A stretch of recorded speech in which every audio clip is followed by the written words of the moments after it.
Welcome to Morgan Rodsmiths. I'm Ric Plante. I'm the bamboo rod maker here at the shop. Today I'd like to go over setting a taper on the Morgan Handmill, show you the steps and how easy it is.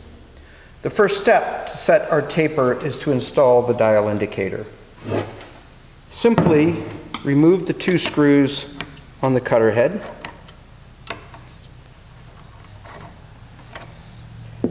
Two screws for the dial indicator as well.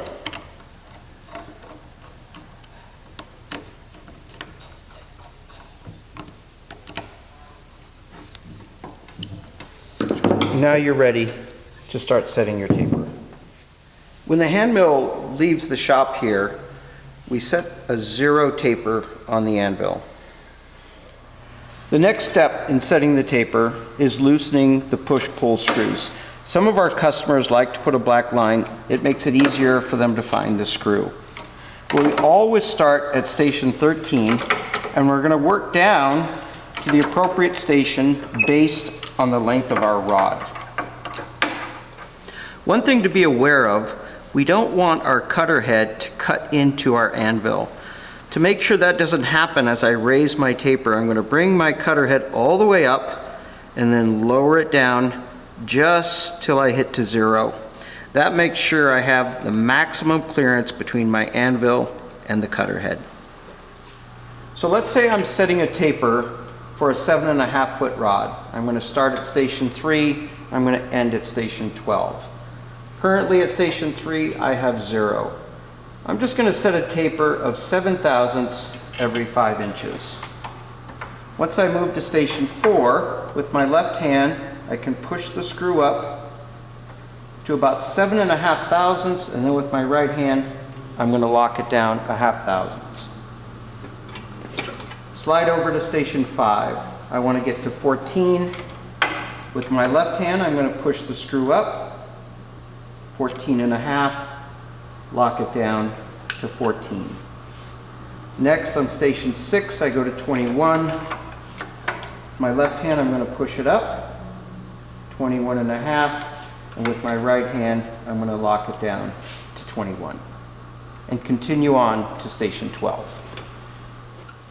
You can see here I stopped at 21.5. Now what I'm going to do is I'm going to pull this down just 0.5 thousandths. That's all the pressure you need on the push-pull screws to hold the anvil in place, because as you're planing, all the pressure is in a downward motion. Now I've finished setting my taper. The next step is I want to go back, starting at the beginning, at 0, and I want to double check each station. 7, 14, 21. Because you're moving all the screws, there is a chance that one of the stations may have shifted.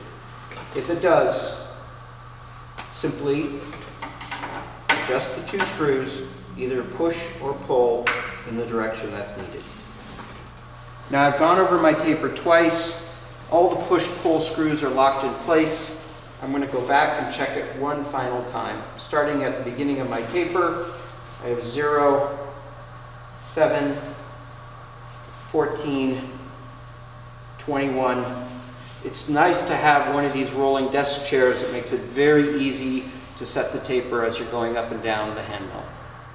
Okay, we just finished setting a generic taper to the Morgan Handmill, 7 thousandths every 5 inches.